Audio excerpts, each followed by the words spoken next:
Ladies and gentlemen, we are calling the meeting to order of the Rutherford County Benefits and Insurance Committee. And I hope you have a copy of the minutes of the last meeting. If so, we need a motion considering its approval. All right, Commissioner Ely, do we have a, that was Mrs. Hickerson and Commissioner Ely, seconded. Okay, did anyone have any corrections or additions to those minutes? All right, all in favor of that then, please say aye. Aye. Any opposed? Thank you very much. Okay. First, we will let Mrs. Stinson tell us about the financial condition of our benefits and insurance programs. Good afternoon. If you refer to the Fund 264 report, we'll cover results for the month of February.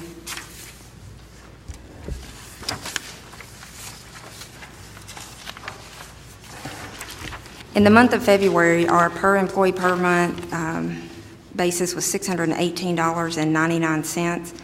Our year-to-date average for per employee per month is $655.12. That compares to a prior year of $635.32, with year-to-date average being $686.70. When we incorporate our Care Here results, the per employee per month increases to $651.57, and that is compared to $652.71 of prior year. Year-to-date composite average is $683.35 compared to $730.22. As we look at our net OPEB obligation, we are currently at $38.7 million. Are there any questions regarding those numbers?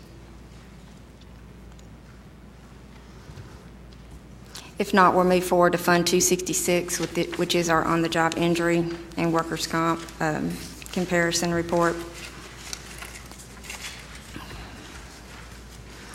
As of the end of February, our year-to-date expenses under our OJI program is $604,778. That represents 86% of prior year, which was $699,731.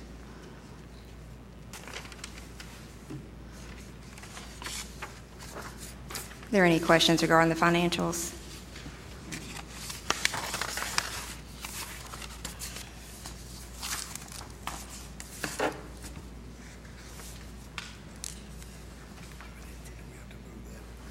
Get a motion to approve.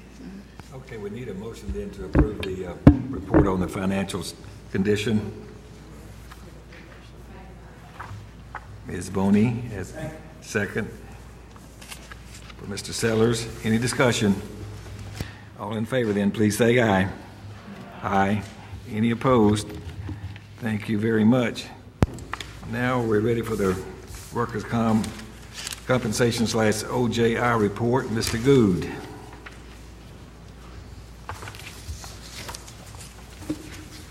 Good afternoon. You have the report in front of you. In the month of February, we had a total of 31 injuries requiring medical attention. You can see the breakout that we have there. That brings the total for the year to 49. Of that 49, there were 28 that are recordable under OSHA. 14 of them had restricted days, 4 were lost time days, and then the remaining other 10 were all others. On the next page, you can see that the graphic depiction of that. If you do notice, in the month of February, we did have a spike, an increase of 7 claims. A review of the injuries indicate that there's no real pattern there. There is no suggestion that any one department or any one hazard stepped out to do that in the month of February. Just would also like to note too, while you may see an increase in the claim, when you heard the financials, you heard that we're at 86% of what last year's figures were, so actually the claims are down as far as dollars are concerned. I think that is accounted to increased awareness. With the increased awareness, the accidents and injuries are not as severe, and therefore what we are getting are more reporting and increased awareness and reporting of the minor claims. So that's what we'll be looking at going forward to make sure that that's where it stands. For those 31 injuries, the total net dollars incurred in the month of February were $67,611. The next page, you can see the breakdown of that. The county had a total of 13 claims, and they totaled, as far as total incurred, $51,861. And the Board of Education had a total of 17 claims, which is a little over right at $15,000. And the system, they've been doing some work on it, so that's why on this page you see a breakout of 16 and 1, but that's a total of 17 claims for the Board of Education. And then the remaining losses for the county incurred in the Highway Department. You see that last one also. And that's all I have at this time. Are there any questions? Any questions for Mr. Gu? Okay, thank you very much, sir. Good report. Now we're ready for the wellness update. Ms. Kelly.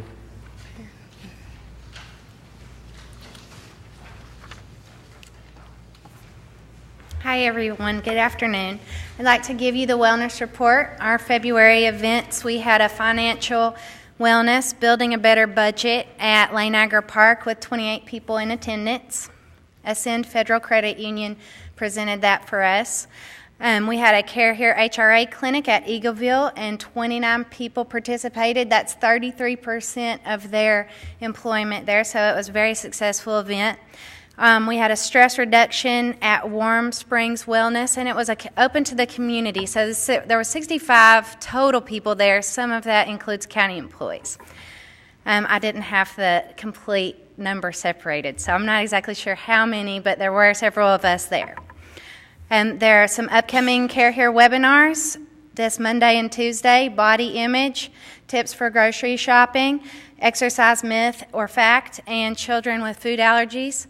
Care Here offers us teaching webinars on Mondays and Tuesdays each week. They have a complete listing online. Our upcoming activities, we have 2 Lunch and Learns in March and April.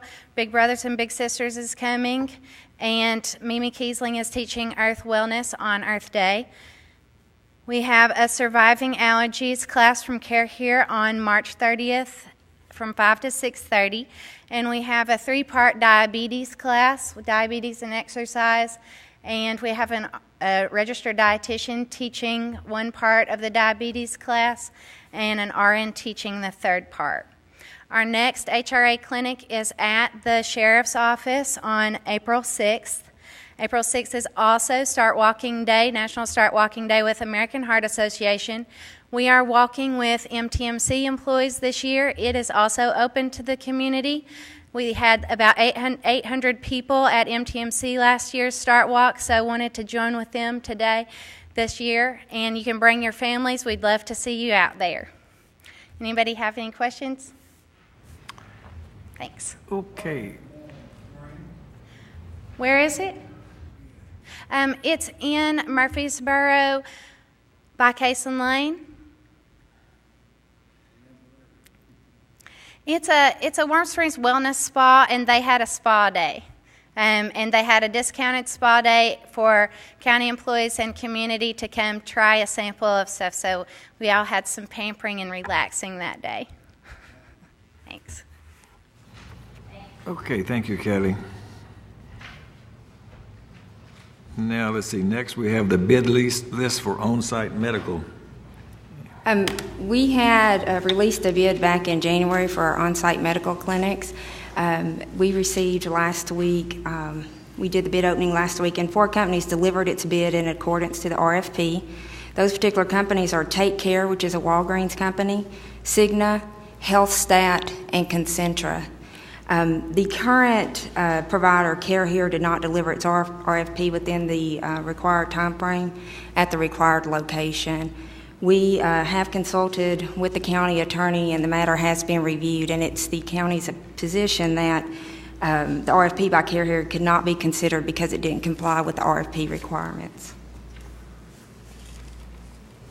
So you're just announcing the taking of those proposals on the RFP, is that right? Yes, sir, that's correct, and we'll begin our review to see if any are suitable for our needs here in the county. And when do you think you will bring the report back to this insurance committee? If I recall, our next meeting is scheduled on April the 28th. It's our goal at this point to have our review completed and any recommendations available at that particular meeting. Okay. So we'll hear more about all of this on April the 28th. Yes, sir. Any questions? Okay. Next agenda item is contract improvements for CCMSI and Cigna. One of the things since I began in June that I have been doing is reviewing our existing contracts that we have in place to get a better understanding of both our operation and our financial costs associated with the insurance department. One of those reviews I completed was in regards to our property evaluations. Annually, we have had a company called REI complete that process for the county. They had also, as part of their contract, agreed to do some property and casualty consulting and assist with our OJI program development as needed. Recognizing that CCMSI is actually our broker and TPA for property and casualty, it seemed like there were some unnecessary expenses being incurred under that contract. I rediscussed the contract with REI, and we were actually able to get the cost reduced to $3,500 this year.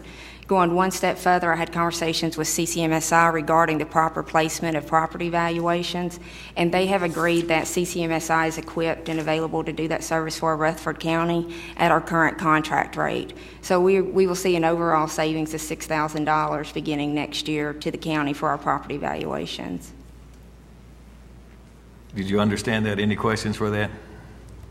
CCMSI is going to do all of the property evaluations. It won't be necessary to use the additional source. Is that? Yes, sir, that's correct. The summary of what you're telling us? Yes, Without having to change the agreement with CCMSI? That's right. They're just absorbing that.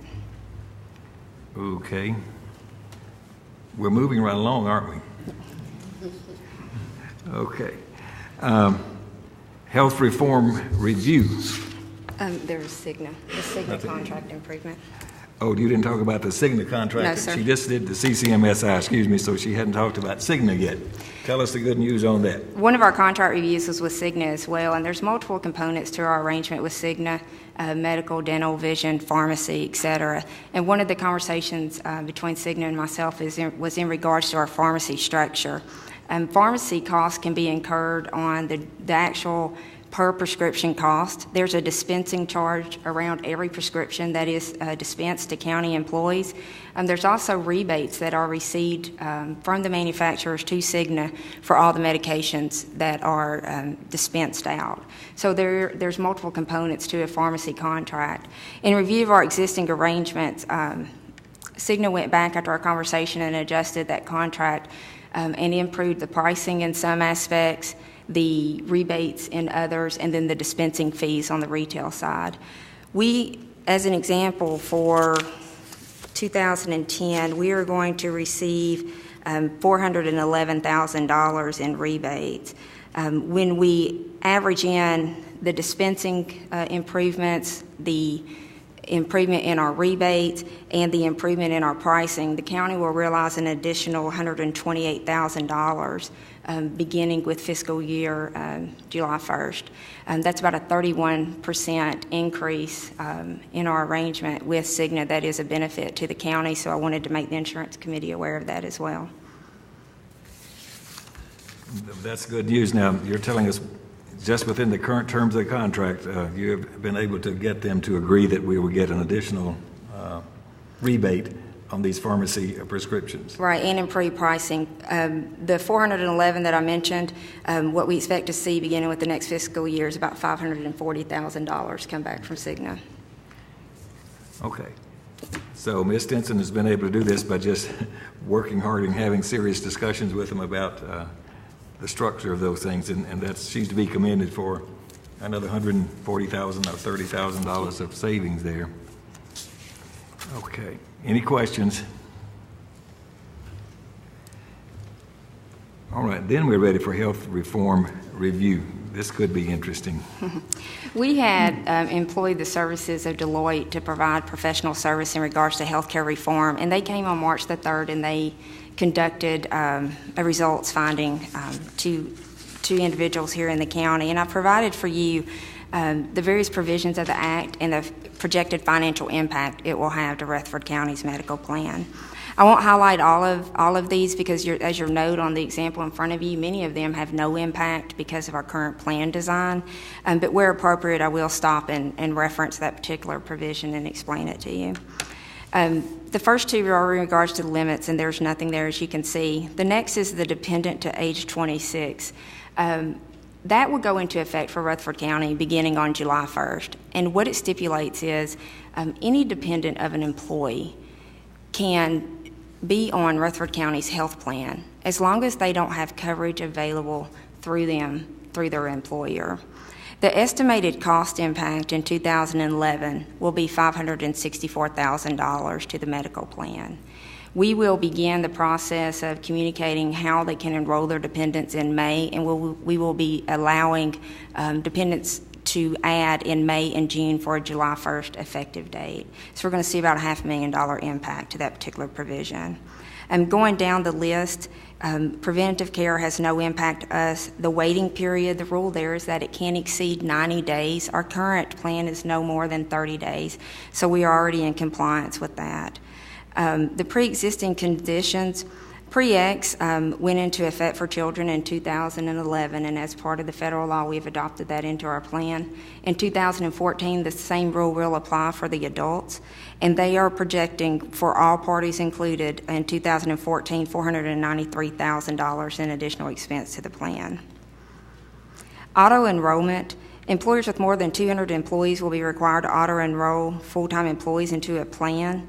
This is a future cost impact, and we need to make a decision on which particular plan option we will enroll them into before we have an actual figure on what the cost will be around the auto-enrollment provision. Minimal essential coverage requires employees to offer minimum essential coverage as defined by the HHS. Ironically, it's not yet been determined what are minimum essential coverage rules. There are no expected expenses to the county currently because our benefits are so readily available to our employee in the way that they're currently designed. There is one particular point of interest on here under this particular provision. Under healthcare reform, employers can contribute as low as 60% of the actual plan cost per employee and still maintain its grandfathered status. Rutherford County is a grandfathered status plan, so it's important that we monitor these type of provisions to maintain that particular status and offset any penalties that we have to pay. Currently, the county contributes 77% on option 1, 87% on option 2, and 100% on option 3. Moving on to the next particular provision, it's in regards to the flexible spending accounts and health savings accounts. This would apply to us only in regard to the FSAs. Currently, employees can contribute as much as $5,000 a year into a flexible spending account. Under this particular act, effective in 2013, we will only be allowed to have employees contribute $2,500 into their FSAs accounts. That is an indexed amount, and that could change slightly between now and 2013. The next particular provision is a tax deduction, which doesn't apply to Rutherford County as we don't take business taxes as it pertains to our medical plan currently. The employer mandate is a penalty for those that do not offer a health plan that meets the minimal essential coverage. As I indicated earlier, it doesn't pertain to us. Probably the most prominent parts of the healthcare reform in terms of financial for the county is the high value plan tax and then the fees in the next category. The Cadillac tax is most commonly referred as the high value plan tax, and what it represents is each particular option under our health plan is its own freestanding in terms of healthcare reform. And what the high value plan tax says is that a 40% excise tax on benefit values in excess of $10,200 on a single plan and $27,500 on a family plan. If you look over to the right-hand side of this graph I have in front of you, if we use an 8% trend projecting full premium cost, when this takes effect in 2018, option 1 will be outside of the parameters and will be considered a Cadillac plan. Option 2 and option 3, based on these projections, will not. So as we are beginning to set rates and prepare for 2018 to arrive, we have to be cognizant of the fact that the subsidizing that we've been allowing for years from one plan to another to help hold our premium costs down, we may have to revisit our philosophy on how we establish rates in light of healthcare reform and these particular provisions that we're talking about today. The retiree plans, they fell under the Cadillac tax levels because we've already addressed the retiree plans in the county. There's nothing to be applied in terms of that. The fees are assessed to self-funded plans to help fund healthcare research. It'll be $1 in 2012 on a per capita fee and $2 beginning in 2013.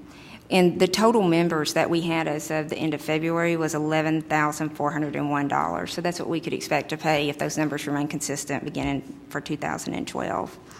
So what do we need to take away from this? Some of the key considerations is what I referenced earlier, which is the subsidization of the premiums from option 1, option 2, and option 3. We need to revisit our philosophy for establishing premiums and determine what steps do we have to take between now and 2018 to be ready for the Cadillac tax to be imposed. We need to improve our vendor contracts where possible to control cost.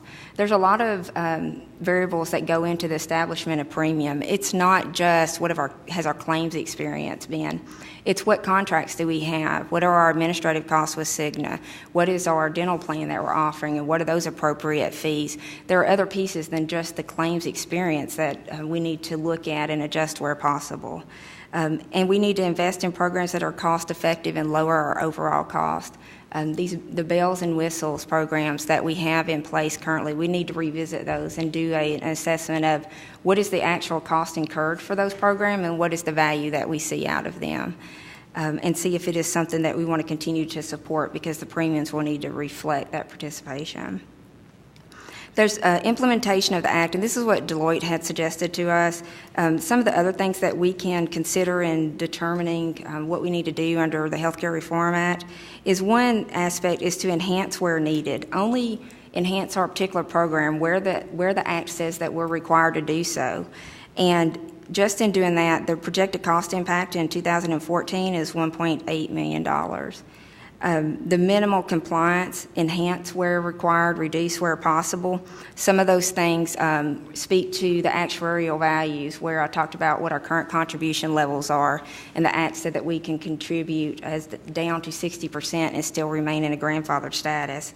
We need to revisit our waiting period if that is an opportunity to offset some of the premiums and maintain our grandfathered status. And then the retiree coverage was another suggestion that was made, but we've already addressed that in the county in terms of some of the other things that we've already done. So that's really not an opportunity for us to make further adjustments. I think we've already affected that where we needed to.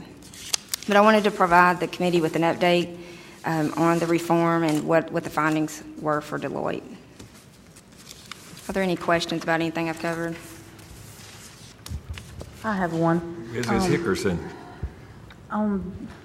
Just for information, because I know we don't know exactly how we're enrolling. That's not what I'm asking. Just mainly for information, because I've had questions from my guys at work on the dependent to age 26. If the child can have coverage through their employer or through their husband or wife, whichever way it is, they cannot get back on our plan. Yes or no? Or can you explain that just a little Sure. more, please, ma'am? The way that the regulation reads is that if they have coverage available through their employer, then they are not eligible to participate on ours. We will have an affidavit that we will use to capture that particular information. We do have, and we experienced this during open enrollment, individuals will call and say, well, I want to put my dependent on the plan because county insurance is cheaper than what they have to pay through their employer, and they don't get paid that much. Unfortunately, the Act doesn't speak to those type of scenarios. It says that if coverage is available, then they are excluded from being on our plan. It gives no regard to the premium.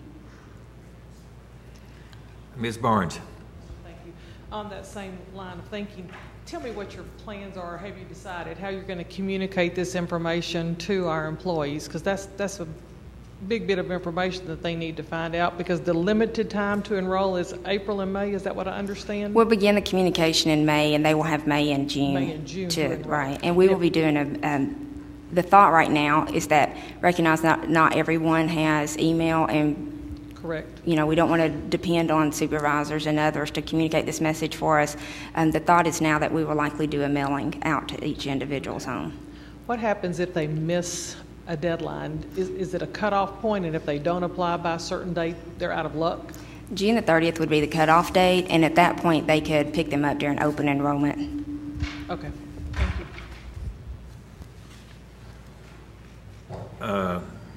Mr. Hall?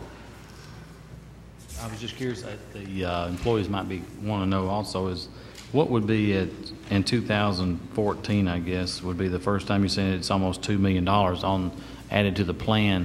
What does that break down to if we just divided it as our normal proportions through family plan or whatever, what would that cost the employee for insurance as a single or as a family plan, just to cover this part here? Sure.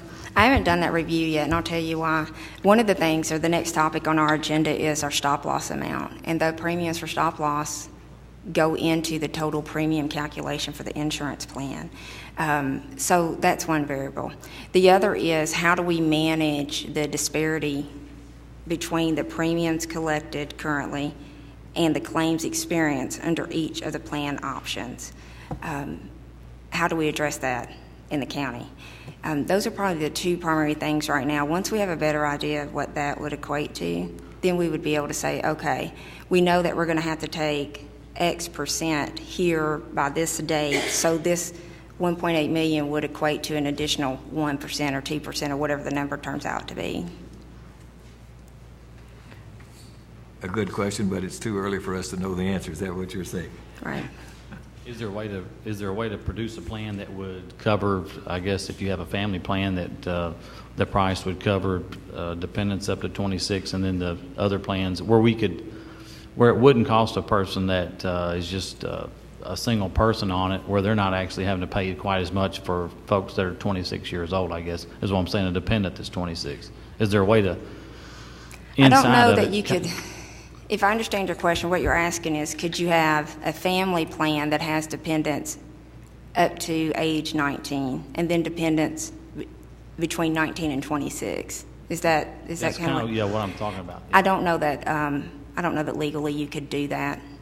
That would have to be something I would have to consult with legal on to make sure that we're not doing some type of, plan that we shouldn't be doing. Other questions, but the most immediate thing that's happening is this covering these dependents up to 26, right? Right. The next and most important event is 3 years out. Correct. Okay. Could you give me the definition of a dependent child? Is that someone that actually lives in the home with a parent, or if the parent is providing financial means to that child outside the home? The way the plan is currently written for current dependents on the plan, there has to be a financial dependency, and they have to reside in the home, or they have to be a full-time student over a certain age. Under healthcare reform, with the dependents up to age 26, they can be married, they can live in their own residence. It changes the rules of eligibility to be defined as a dependent. They just have to be a natural-born child primarily.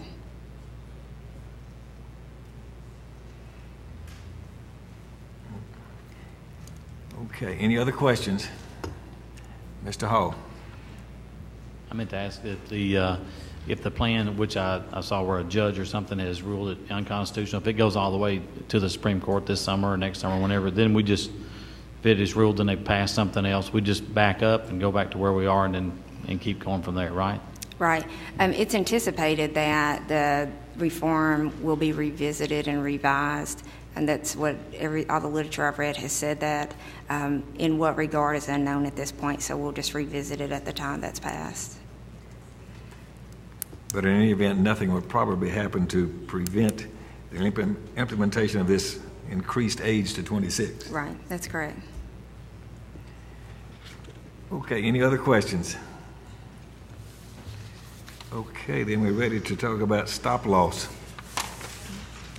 If you look at the Rutherford County individual stop loss page that was provided to you, this is in regards to medical stop loss only. This doesn't have anything to do with our crime, property casualty, or anything like that. It's only medical stop loss. Medical stop loss is a year-to-year basis. So any decision that we make would only be a viable decision for 1 year. We always have an opportunity to revisit later. As I mentioned earlier, in looking at contracts and looking at our claims experience, one of the things that came out was our stop loss. And I'd like to walk you through this particular sheet that I have in front of you and make a recommendation that we increase our individual risk pool for our employees. Currently, we're at $380,000. And based on the information in front of you, I'm making a recommendation that we increase that to $750,000 based on the claims experience and the loss ratio. So if you look at the top box where it talks about the employees, the level, and the plan year, you'll see that this begins back in 2007 and progresses with projections through the end of June 2011. And it shows the change from the $370,000 stop loss level to $380,000 beginning in 2009. We have paid for these 4 plan years $2 million in premium for stop loss. Our reimbursements, which is reimbursement on claims that exceeded the $380,000 threshold within a year, equates to $859,000. That gives us a loss ratio of 41.17%. Now, this particular plan year that we're in is an abnormal plan year. Our experience is higher, as you will see, than any of the 3 years prior to that. And you can always expect to have years that will be worse than others. If we look at just the first 3 years as an example, our loss ratio on the years 2007 through June of 2010 was only 8%. So you see a substantial spike from 8 to 41%. The difference between our premium and our reimbursement is $1.2 million under our current scenario. If you move to the block below that, there's an illustration there using the $750,000 individual pooling level. And it's for the same 4 years beginning in July 2007 through June of 2011. Using the $750,000 threshold, you would see that we would have paid a premium of $1.1 million. We would have gotten $351,000 in reimbursement for a loss ratio of 31.82%. Below that is a premium to reimbursement comparison. Using our actual versus our illustration above, when you look at the actual premium to reimbursement and that difference that it represents, which is $1.2 million on our actual and $752,000 on our illustrative, the variance between those two numbers is $475,000 that we could have saved had we had a $750,000 threshold in place from 2007 through June of 2011. The box to the right, labeled claim projection, shows you that based on Cigna's book of business, the average number of claims that you could expect to see based on a certain pooling level. So at $380,000 based on their book of business, they expect to see 3.98 claims within a particular employee population. When you go to $750,000, you have less than 1. Going back up to our actual and illustrative examples, the number of excess claims for 2007 was 2. We had none in 2008. We had 1 in 2009, and we have 1 in our current plan year. When you compare that to the experience level, you will see that typically, with the exception of this last year, which is right on track with their projection, we trend under on a per claim basis than what their book of business represents. So all of this to say that it seems that the $500,000 that we have in potential savings with the number of expected claims projections based on Cigna's book of business is example to us that we have the ability to take on additional risk and still protect the interests of the county in doing that and bring $500,000 over a 4-year period in savings to us. As we just mentioned in our discussion about healthcare reform, it's very important that we start to look at these type of things, because that $500,000 that's represented here has been built into our premiums over the last 4 years. Because stop-loss premiums are paid for through our medical premiums that we set on our various options. Okay, there may be questions here. Let me start off with one. Under that box that says illustrative level, and let's just take for the years July 07 through June of 08, there are 2 excess claims projected there, right? But there's no illustrative reimbursement. So if you had an excess claim, why would we not have received some reimbursement? Because the threshold under the illustrative is $750,000, and that means that one person has to have more than $750,000 in paid claims before there's any reimbursements. Okay. So the 2 excess claims were really the 2 that were excess over the $370,000. Yes, that's correct. Okay, I have you now. Right. Questions? She's basically saying, based on this review, that we have the ability to raise that stop loss to $750,000, and that would have, had we been there for those 4 years, we would have saved $475,000 over that 4-year period. Is that correct? That's correct. So the question is, do you wish to take the additional risk to potentially have the opportunity to save $100,000 to $125,000 a year in the future? Mrs. Hickerson. Of course, you know me, I got a question. Okay. If this $750,000, I may have missed it. I see the savings in the reimbursements and the premium, but would the premium be to $284,820, or is that a guesstimate and we would have to take it back for negotiations, or help me with that? Because Sure.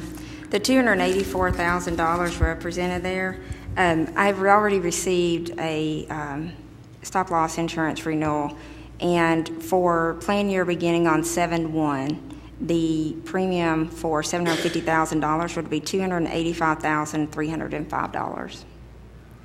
So that's pretty consistent with what we would see with next fiscal year.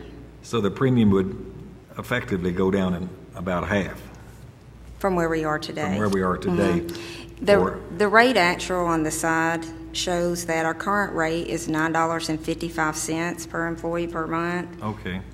and it would drop to $5.05 per employee per month. Okay, Mrs. Nolan. A quick question. With all your experience, a business our size, what is the typical stop loss that they have in a plan our size? There's always a risk tolerance factor in determining what the appropriate stop loss level is.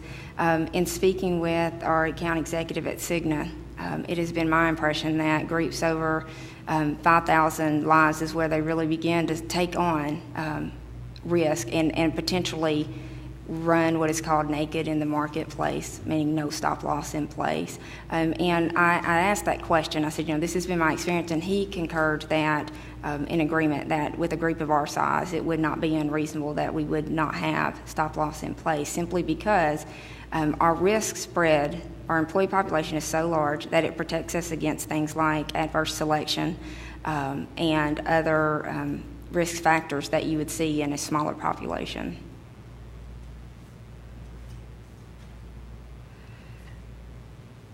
So you said that based on our number of participants in our plan, it would not be unusual to accept this much risk for the $750,000 level or thereabouts. Correct, and particularly when you combine our experience, I think that it tells a good story on why we are equipped to take on some additional risk under the stop loss.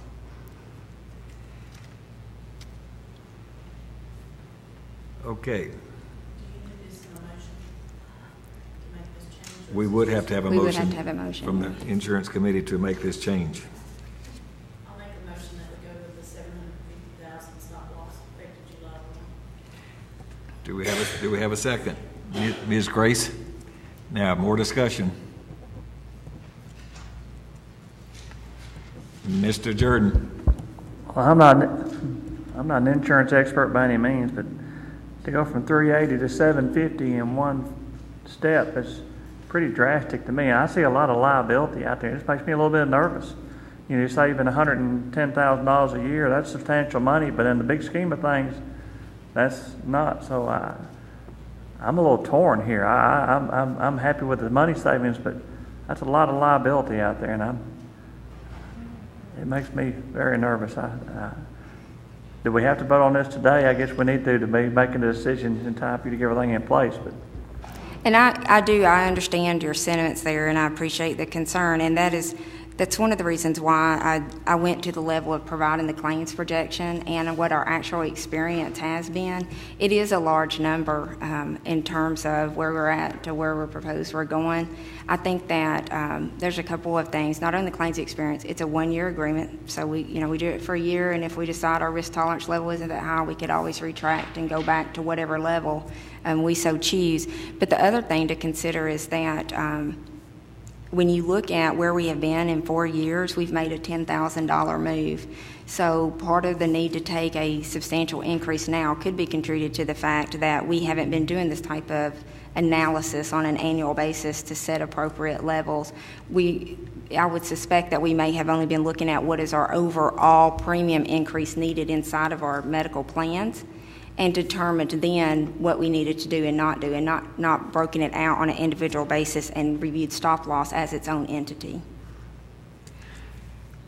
Well, it appears that this particular year that we're currently in is the one that's really has the, really the only very, very large reimbursement that we've received. So had it not been for this particular year, the savings would even be much greater. Right. If you remove this year out of the equation, you look at only the first 3, we're at an 8% loss ratio. And that's why I mentioned early on, you can expect to have bad years. I mean, that's kind of the cycle that claims run. You'll have several good years, and then you'll have a really bad year. It's just like being in the stock market. Do you pull your stocks when the market goes down? Depends on what your risk tolerance is. Mrs. Harvey? Do the claims stop like at the end of the year, like July 1st? Will that claim start over? Or will it, once you make a claim, it will continue, whether it takes 1, 2, or 3 years to pay it out? It is claims paid within that particular year is what it calculates to. So each year is a clean slate for everyone. So you have to think that, I may misspeak, but let's assume that our average increase, and our average agreement under Cigna is when we go to a provider, we get a 50% discount. And I know Cigna's probably scrambling back there because it's probably higher than that, but for simplicity purposes, let's assume that we have a 50% discount. What this means, using the $750,000 level, means that you would have to incur $1.5 million in billable charges before you would ever hit that $750,000 threshold. If you have a $1.5 million claim, they cut it by 50% under their discounts, you're just now at $750,000. So it takes a large claim volume to be paid in order to get to this particular level, or even the $380,000 level, if you want to look at it from that perspective. And it has to all be paid within a 12-month period. How many claims do we have that approach $380,000? We have, let's see, I think I pulled that report. 4. Well, he wants to know approaching the 380. Well, on your first box there, it says we had 4 that were in excess of 380 or 370. Right, but what he's asking is, let me see if I can answer it this way.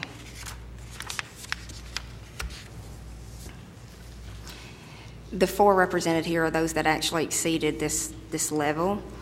Currently today, looking at the last plan year from July 1st, 2009 through June 2010, we only had 4 claims that actually exceeded $190,000. So we had one claim that totaled $275,000. We had one that totaled $300,000, one that totaled $511,471, and one that was $201,625, paid within that 12-month period. Well, that was for last. I don't have the current 10 to 11. This was the last report I had received from Cigna. But we know as of right now, we only have one claim that's exceeded that threshold. And I would suspect that, I would suspect that we don't have a whole lot that are approaching the $380,000 level just based on these other years that I have here in front of me. Okay. Mr. Stanvig has a question. This is claims in a plan year. The report that I have here is within a plan year, and our stop-loss contract renews on July the 1st, which is our fiscal year as well. Anything that goes over the stop-loss, it is the expenditures within that plan year, not if it crosses over into 2 plan years. It could potentially. Someone that has a claim could be paid in one plan year and the other. That is correct. But then would we dealing with 2 years of stop loss if it crosses? Now, what would happen is anything paid within that 12-month period would be paid in that plan year. Once it starts over again into a new plan year, the bar resets and you have to start the accumulation process again. Yeah. Mr. Hester. Okay, I would just want to be sure I understand. If we look at the current plan year on your sheet, we've got reimbursements of $721. Right. Okay, this is when our stop loss was $380. Okay, that means, I think, that we have paid $1.1 million that is on absolutely, that particular claim. That's exactly correct. Okay, so had we done this change a year ago, we would have lost all our savings in the 1 year. Is that correct? No, if you look at the illustrative example, we've also have our current year illustrated there.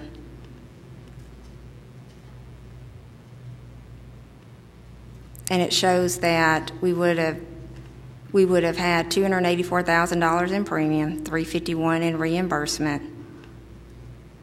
with the difference between premium and reimbursement being $752,000. And if you look at the premium to reimbursement comparison chart below that, it gives you an actual versus illustrative. It shows the premium levels. It shows what the reimbursements were, the difference in those two numbers per actual and illustrative, and then it shows the overall variance, which is the $475,000.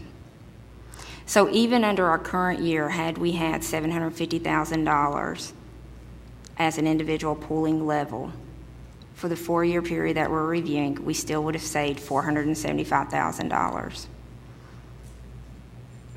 And to speak to some of the concerns about the substantial jump, I would be more concerned necessarily making a recommendation like this had we not had a bad year in the mix of our review. But to actually have a paid claim at $1.1 million is an excessively high claim. So it's a great time to revisit with some certainty of what we could expect for future years, because we actually have a bad year mixed in with the period under review. Is this particular claim now closed, or is it still active? It is still active, but the expected expenses are only a couple $100,000 next year. Okay. Next plan year, I should say.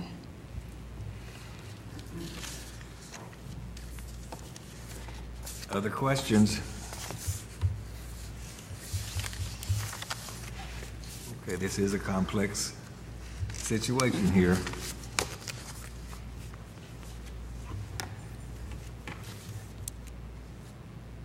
Okay.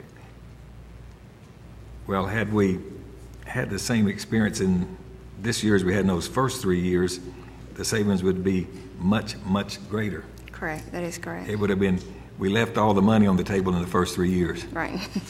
Is what's really That's happened. one perspective, right. Okay, we have a motion and a second. You've had discussion and you've had questions. Are you ready to vote? Okay. All of you in favor of this, please say aye. Are there those that are opposed? Okay. And you've reminded us this is a one-year commitment. That's right. We can't change our mind in the middle of the year, right? No, we can't at Christmas change our mind, but we could next July 1. Okay. All right. Well, thank you. And we will hope that works out good for us. We think it will. But insurance, we have to remember, is something you probably can't look at on a one-year basis. At least we've always been told that for many years. Anyone else have any business they want to bring before this committee? Okay, if there being no other business, then we are adjourned. Thank you very much.